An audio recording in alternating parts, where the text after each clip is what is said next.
Okay, question 4. Now, I think the first thing I would do here is I would think about my angle rules. So very first one you want to know is angles in a straight line add up to 180. You should really be remembering that. Angles in a triangle add up to 180 degrees. And if you've got an isosceles triangle, i.e. these two are the same length, then this angle here is the same as this angle. And I imagine that as like two little arrows that point to the two angles the same. And that pops up in the circles a lot because these, if it's the same length, that's usually a radius and a radius. So that's two good ones. Sometimes the F and Z's pop up, not as often. But remember, so that's your corresponding angles, they're the same. And if you extended these lines on, so you extend all these lines over, we should see then that these two are the same because opposite angles are the same. Yeah. And then you've got your angles on a straight line add up to 180.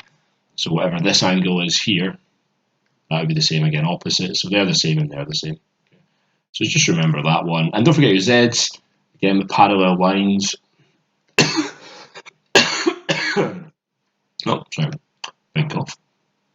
This angle in here, same as that. That's your alternate angle. Yeah. And again, you can do the same. You can extend the lines on, which would mean that angles in a straight line up to 180. So that one, and that's kind of like another kind of backwards Z, you know. So don't forget those ones. The other sort of trickier ones you've got inside a semicircle. So if you've got the base is a diameter, then you've got a right angle up here, and you've also got tangent to a circle meets the circle radius at 90 degrees. So quickly jot some of these down to get you thinking, and there's not much more than that really. If you can remember all that, you're doing pretty well. So angle chase, let's see what we're given and see how we can go. So first thing I would say is, okay, well there we go, there's my tangent, I go tangent here, so that's 90, so this triangle has to add up to 180. So if that's 90, these two add up to 90, so add 6 for 20, so that will be 76. So I've got one already. And then I'm saying, okay, well, I've got angles in a straight line. That'll be in here. So I'll call that, actually, I'll just write this the tangent rule.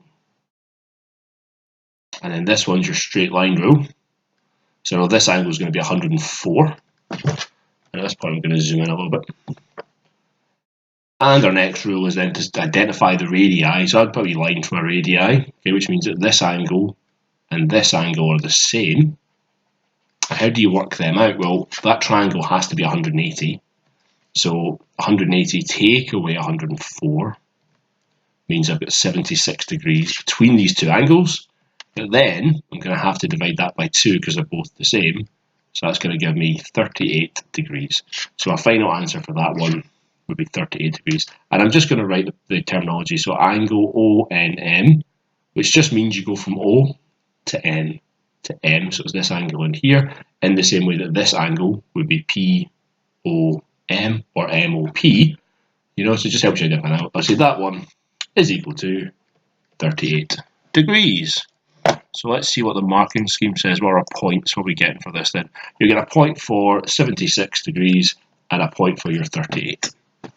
So a lot of people don't like this question, but actually I think it can be quite good because you can pick up 1 or 2 marks just by applying some very basic rules, and really that's all you need to remember here. This is first year stuff. This is your slightly more advanced, and it's the rate. They always love you identifying radii and knowing that's an isosceles triangle. That's your kind of slightly trickier rule. Okay. Right, next one. Bit of statistics. Find the semi-interquartile range of this data. Okay, so annoyingly, quite a lot of data here, but so I wish it was a bit smaller. But semi-interquartile range, so let's think about what that means in a kind of easier context, you know, a bit less data. So you've got your Q2, which is your median, and that's just bang in the middle of your data, so it's like a karate chop, just half and half.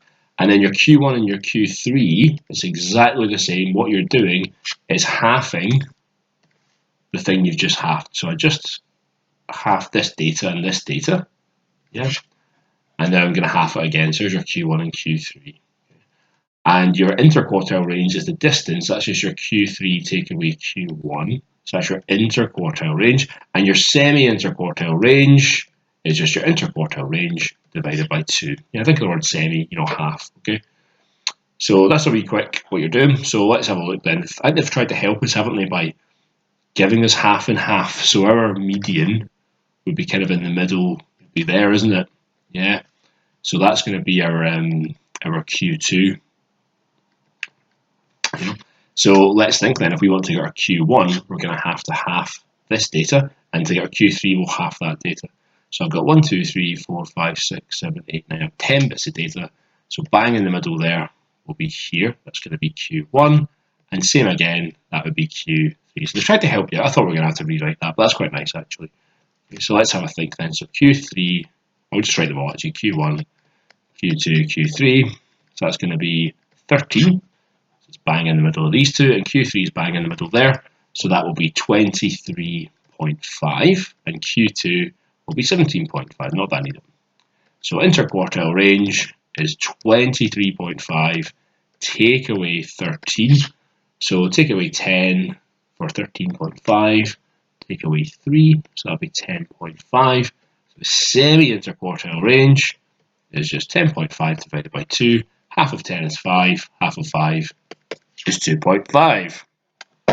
So you're getting a mark for knowing your Q1 and Q3, and a mark for your interquartile range, semi-interquartile range. But nice question to get. The full range, of course, would be the max take away the min. Don't forget that. And don't get confused between median and mean. Median is the middle number, like the meridian that goes around the planet, median. But your mean would be adding them all up and dividing by 20. Okay? So if you're not sure about this, have a wee practice. It's great marks to have. And a wee way to check it as well, just have a look. Once you've done your Q1, Q2, Q3, you should have broken everything up into equal sections. And if you look there, I've got 4 sections. There I've got 5 in each. So I know I've broken up correctly. Each of these is even. If you've not got an even amount in each, then you know you've made a little mistake. Okay. Next one, calculate the value of k. I think we'll get this done before the video cuts off, yeah. So the first thing to note is a standard parabola. Oops, it goes down to here. It's a bit of a wonky looking one, but okay. That would be my y is equal to x squared. Okay, so if I've got x is 1, go up here, that's going to be 1. When x is 2, well, 2 squared is going to give me 4, etc., etc. When x is 3, y is 9, etc., etc. The k on the front is going to make that steeper. Okay. So I'm actually going to have to delete that because it looks so awful. I might try again. The k on the front is going to make that a little bit steeper. So if I've got something like my standard y equals x squared, if I was to multiply that by k is 2, it's going to get a bit steeper like this. And likewise, if my k is small, like a half or a third, then it's going to get shallower. Okay? Hopefully your drawings are slightly better than mine. So I might call that, a half x squared, and this might be y is equal to 2x squared. For a very simple reason, that if I substituted in x here, I've got x squared, so y is 1. In here, x squared, so x, when x is 1, x squared is 1, but then I half it, so y is a half. For this one, when x is 1, y is going to be 2. So it makes sense that this is steeper. Now what's happened here then, they've flipped it over, which instantly makes you think, well, it has to be a negative number because we're doing the opposite. And then we need to figure out what k is, and all we do is we substitute in our values of x and y. That is literally telling me, okay, when y is negative 12, x is 2. Okay, so when y is negative 12, and x is 2.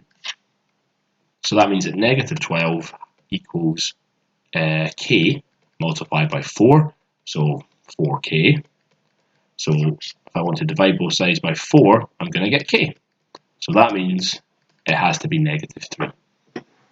And that's it, really. So just get used to substituting a point, but have a wee think about how it moves as well. And don't forget, this is like your complete square.